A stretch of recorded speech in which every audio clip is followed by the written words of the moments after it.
Right. Podcast 9. Welcome to Hands Off Wales, Podcast 9. Sitting opposite me today is not Robert, it's Wyn.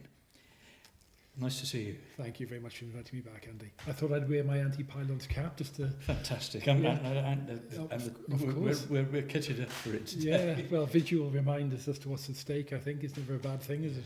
Yeah. So we're now, not long, 3 weeks away from the Senedd election. Yes. And what do we need to do? I think we need to reinforce the message as to what Wales will lose if this proposal is, ratified. Wales stands to lose a very great deal, of course, and we need to do all we can to prevent it, Andy. And just, we're repeating stuff. Apologies for repeating stuff, but, we need to get this message to be understood. And we keep, I don't know about you, but I keep bumping into people who say, I'm all for wind power, wind turbines. What we're talking about here, though, is enormous wind turbines on almost every hilltop, 1,000 of them, 230 metres high. That's over 600 feet. And the power that's being made by them is going out of Wales, and the money paid for that electricity is not going into any pockets in Wales. It's going to other folks. Is that right, Sam? Yes, I think it's, as we've hopefully established, we have nothing against green energy. It's the sheer scale of this. And I think, again, we need to remind ourselves that Britain produces 1% of global emissions, Wales 0.1%. And yet what is being expected of Wales is so disproportionate. It is staggering, and it's utterly unreasonable, Andy. And I think that's where so many people that I speak to have a problem. It isn't the principle of green energy, which I think most people are in support of. It's the manner in which it's being proposed and undertaken, I think, which is causing a lot of the outrage. And I have to say the increasing anger, really. Yeah.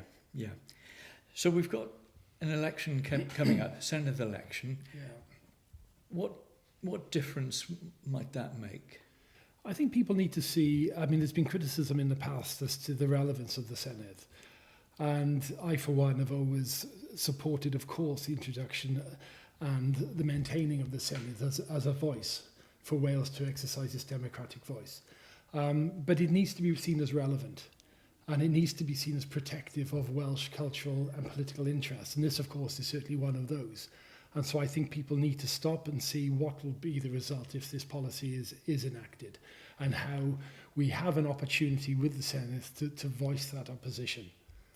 Yeah, I noticed relatively recently there was some stuff from I think it was Cornwall, about same kind of thing, huge wind turbines being built and pylon runs, all that kind of thing. Yeah. And I was thinking, well, who do they appeal to look after them and not let this happen?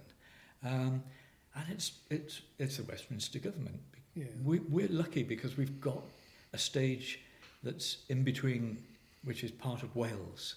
It can make a difference. Well, it should make a difference, Andy. And I think if you look at, it's been disappointing for me personally to see sort of Welsh Labour who claim to have clear water between itself and London-based Labour. Well, I'm not entirely convinced that's true personally, but there we are. But I think what I find particularly disappointing is that if Plaid Cymru, the Nationalist Party of Wales, supports this measure.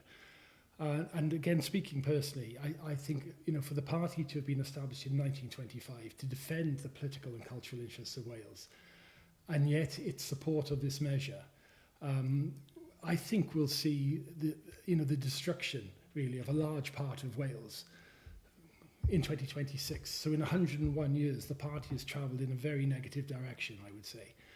I think actually, for the Nationalist Party of Wales to support this measure is, I would say, is nothing short of a betrayal, really. It goes against everything that I feel the party was based upon and was founded upon. and those who I've spoken to through my research, for instance, I think there's a feeling, and betrayed for what, really? For money. So you're giving up, if this policy is ratified with the support of Plaid Cymru. Take me through the policy. What would happen if they just go for this? Well, I think everything that you've just mentioned. The introduction of 1,000 wind turbines. Yes, there seems to be increasing support for the measure by the party leadership. And I think, again, speaking personally, I would imagine that will result in Wales becoming a laughingstock, actually, for the Nationalist Party of Wales to support this measure, which will negatively affect, 20%? Yeah. A quarter, a third of the area's landscape in such a negative and destructive way. When, as I say, 0.1% would be the figure that Wales produces in terms of its global emissions. And so the electricity being produced isn't actually for Wales, it's going over the border to England. Well, it's hard to imagine, England giving up a quarter or a third or 20% of its territory in order to produce electricity to go elsewhere. So is Wales making a lot of money out of this? Well, I can't see us making any money, and I think part of my own frustration is this sort of idea with these sort of inducements, if you like. And you do sort of wonder how stupid these companies and these political leaders think, the Welsh people are, when you've got this sort of idea that it's, we're going to harm the value of your home. We're going to negatively impact upon your businesses and your livelihood. We're going to destroy the beautiful landscape in which you live. Yeah. We could even pose a very real potential threat to your physical health and your emotional and health and well-being. But no matter, because we're going to give you money to build a new village hall. And there seem to be these silly sort of inducements, and I hear this is going to lead to great sort of, job opportunities. And you're thinking, in relation to what? This infrastructure and the construction of which will require expert input, which will almost certainly be brought in, certainly for the most part, running alongside the fact that once it is operational, the impact or the involvement required is minimal. So it's hard to see where this great opportunity, this in relation to employment, is coming from anyway. And I think, as an historian, it rather reminds me of what happened at Cwmthryweryn, to provide just one example, where again you had people saying, "Oh, this will lead to employment," and did it? Well, of course it didn't, for the reasons just outlined. So it seems as if there's sort of inducements, which well, in my discussions with people just feel sort of, more than let down, actually, Andy. I think it's more than a feeling of being disappointed. It almost feels like a betrayal, really. Going back to the end of November, there was a hustings, and Plaid Cymru's Kevin Campbell spoke and said that they wouldn't be doing the same thing as Welsh Labour in Cardiff were doing, basically letting the gold rush of these developer companies coming in. Yeah. And as I recall it, what he said would be different would be we would have fewer turbines and smaller ones. Yes. And the wind parks, or wind farms, whatever they're called, would be further apart and 10 kilometres between them, and local systems of generating would be supported by the Welsh Government. But they've been quiet about it ever since. What's going on?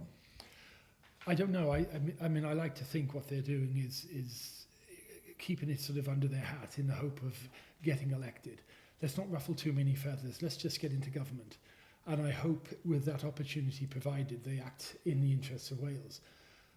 However, I'm concerned that the ratification of this policy by the Nationalist Party of Wales, should they win, goes against the very ethos on which the party was founded, actually. It won't be a protection of Wales. It will be a destruction of a significant area within Wales. And I agree with you, Andy. I don't think we are here to be political. I mean, as I said in our previous discussion, you would hope that sensible heads will sit around a table and decide on the best way forward. And this doesn't, to my mind, in any way appear to be the case. It is a ridiculous sort of overreach, as I've said in the past, you know, and I think sensible steps need to be taken, really. Because, you know, as we keep, you know, things need to be re-emphasised, I think, and one of which is this is irreversible. You know, once it's there, you're talking about a huge area within a country, you know, and I think while I obviously applaud and welcome sort of media interest, you know, there is a tendency perhaps to by focusing on only 2 or 3 people, to lend the idea that only a small amount of people will be affected by this, should it be ratified, when in fact you're talking about many hundreds of people, if not thousands, across a targeted area. Whereas if you're focusing on just a few, and I can see why from a media piece point of view, but you can dismiss 2 or 3 people as just being hostile to change and improvement and progress. Yeah. When in fact, you know, their concerns, as voiced to people like you and I, Andy, run to hundreds and thousands really across a targeted area, who are fearful of the impact on their health and well-being, of their livelihood, of the value of their homes, of having their beautiful landscape obliterated. So these are very real concerns. The thing that I keep hearing is like, well, if you're in Cardiff or Swansea or Llanelli or Bangor or Colwyn Bay, doesn't mean a lot. Yeah, well, I'm not actually hearing that. Right. Personally, you know, one of the sort of the positives for me about the protest at the Senedd was the fact that I was talking to people from Cardiff who said, you know, they're as appalled as you and I are, Andy. You know, they love Wales. They enjoy spending their leisure time walking in the Welsh Hills, for instance. They enjoy living in Swansea and Cardiff. Nonetheless, they still enjoy escaping from that to enjoy the splendour of the Welsh countryside. And they're saying to me, look, carry on with this fight because we need people like you defending Wales. It isn't an urban-rural issue. Right. And it certainly isn't a Welsh-speaking, English-speaking issue. You know, this will affect all of Wales. Yeah, irrespective. These pieces of countryside, large areas of countryside with hills and it just unspoiled stuff that hasn't been. I was talking to someone who said, "See that hedgerow?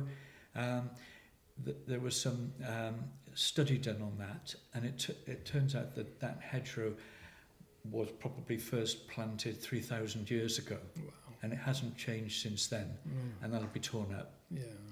It'll just be torn up because it's in the way. Yeah, as will a lot of other hedgerows. Yeah. And similar things of a culturally valuable nature. Yeah. You know, and I think that's part of what we all lose on. We all lose by losing that. Yeah, well, we all do, Andy, and this is my point about Wales becoming a laughingstock. Because, you know, you look at it in a global context, you know, what other nation on earth would support the obliteration of its own landscape to such a degree? And I'm quite sure that Wales will be seen as a laughingstock around the world, actually. When people actually sit down and hear about this, whether that's in Australia or America or whatever, there is significant interest or enough interest to see what's going on in relation to green energy in a global context.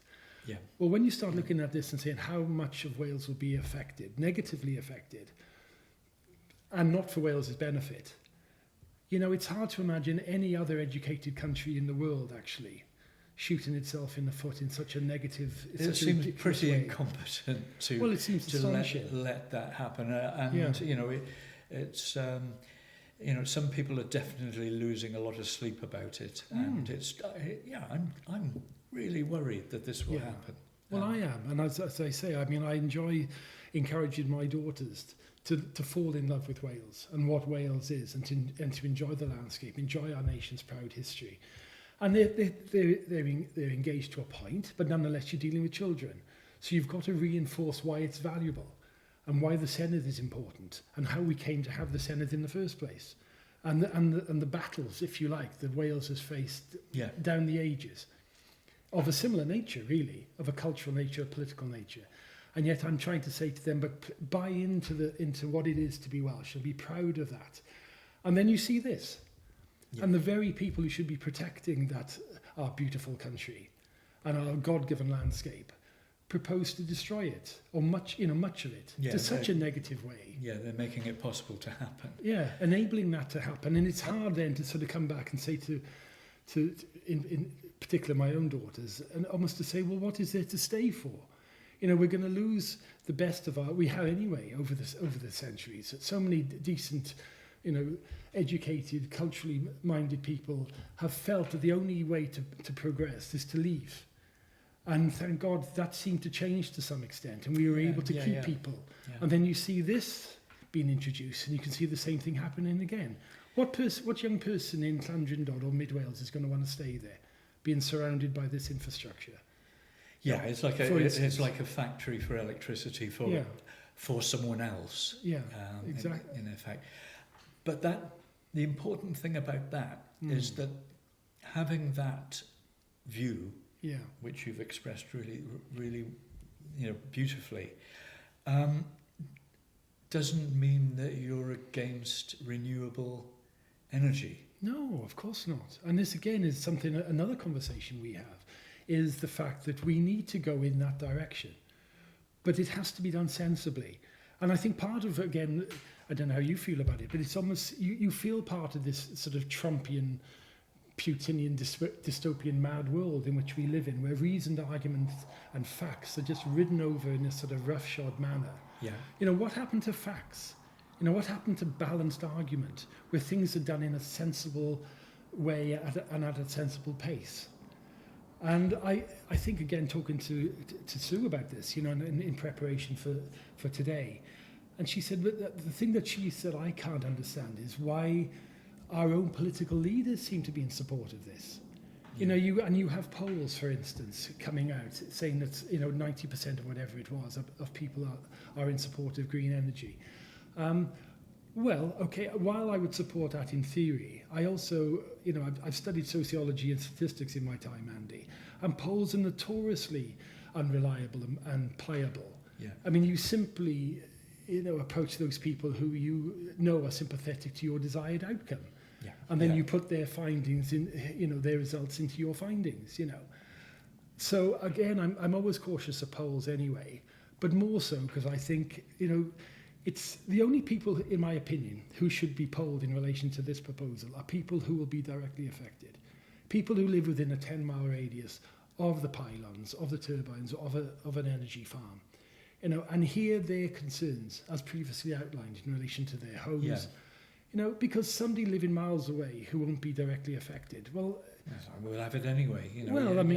Their opinion is frankly irrelevant, Andy. So you have to listen to those people who are directly affected.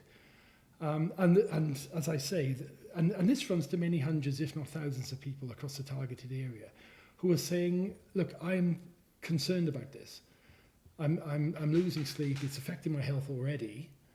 And I'm listening to them and saying, well, look, we need to just express ourselves in the right way and do this properly. Yeah, we need some grown-ups in charge of this. Yeah, well, that's a very good way of putting it. Feels like, doesn't it? It does feel like it. It's too important to just... It's too important to have people who are not qualified or just don't know enough to do it. Yeah. Also, I think it's really important for it not to get mixed up in money. Yes. Because anything like this that gets mixed up in money tends to come out wrong. Yeah. Well, it's the wrong inducement, isn't it?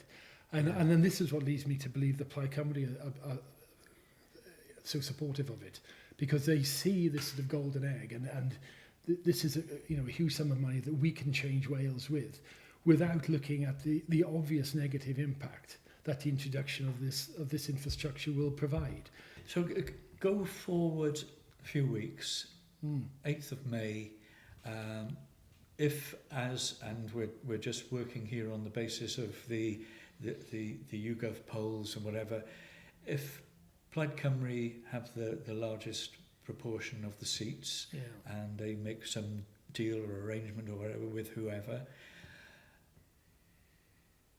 they could put all this right, I think.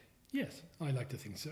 Yeah. I mean, I like to think they'll stand up to corporate greed and say, no, our primary interest and instinct is to protect Wales in all of this. We buy into the idea of green energy, but we do it well, we do it sensibly. And whilst at the same time, of course, protecting Welsh political and cultural interests. So let's do this sensibly. Right. Rather than being blinded by, as I would describe, corporate greed and being offered money I mean, I don't mean to be sort of dramatic about it, but it was Easter last weekend, Andy, and 30 pieces of silver spring to mind almost. Yes. You know, it feels like such a betrayal, doesn't it? Yeah. So I agree with you. Let's get intelligent, experts and learned people around who can provide intelligent focus and say, right, this will happen in the event of this happening. So, well, we don't want to do that. We preempt that, but not doing that. So, what is a better course of action to take then? So what do we have to say to reform about all this? What can they do? Well, much the same. I like to think they would all do the same thing, Andy, which is to go after. Yeah, it's the same job. If you get into power in the Senedd, you've got the same job as the other people. Well, really, I mean, you're there to defend the interests of the Welsh people. So whatever the party, Andy, actually, I think whoever's in control, or whether it's a shared agreement come May, their primary sort of focus should be on protecting the interests of Wales. Yes, and of course, first and foremost, we know that there are the other things about the cost of living, about the NHS. Of course, all these things. You know, people who live in rural Wales have the same things that they have to get through every day of the week. Yeah. But they have this additional thing of where they live being up for sale. Well, that's exactly it, isn't it? It's up. Somebody has put where they live up for sale, and somebody else will get the benefit of that sale. So anyone not being very sure about what to do in terms of voting in the Senedd elections on the 7th of May, what would you say to that person? I'm not going to sit here and tell people how to vote. That's their business. But weigh up everything. Don't just think about the 7th of May. Think about 2027, 2028, 2032. Think of your children. Think of your grandchildren, and so on. What sort of Wales will your grandchildren be living in if this nonsense is ratified? Would be my message. Yeah. Think about it now. Yeah. Because later on it may be too late. Yeah, well, it will be too late, Andy. You know, and this again is another lesson of history. You know, you see these things and you're expecting something to happen. And even with the course of this, I knew that Llyn was constructed, but I'm reading parliamentary debates throughout the course of my research thinking, this could go either way. There was so much passionate debate opposing the creation of Llyn that it didn't come as a surprise, but nonetheless, it might have done. Had I not known the outcome, and then you see it constructed, and then it becomes history, and then all the problems that have resulted ever since, really, if you like. This feeling of being, put upon by England, all the rest of it. And just when you think that we're a mature, free-thinking, freestanding nation, then our political leaders tell us down the river by doing this for England. Yeah. With no benefits to Wales at all. So I would say you're absolutely right. Looking at it in the long term and say, if we don't do something about this now, it will be too late. Yeah. And I grew up in an English-speaking household. I still had pride for the Welsh language. The Welsh language belongs to the world. Wales belongs to the world. Yeah. And thank goodness, we are fortunate to be custodians and to live here.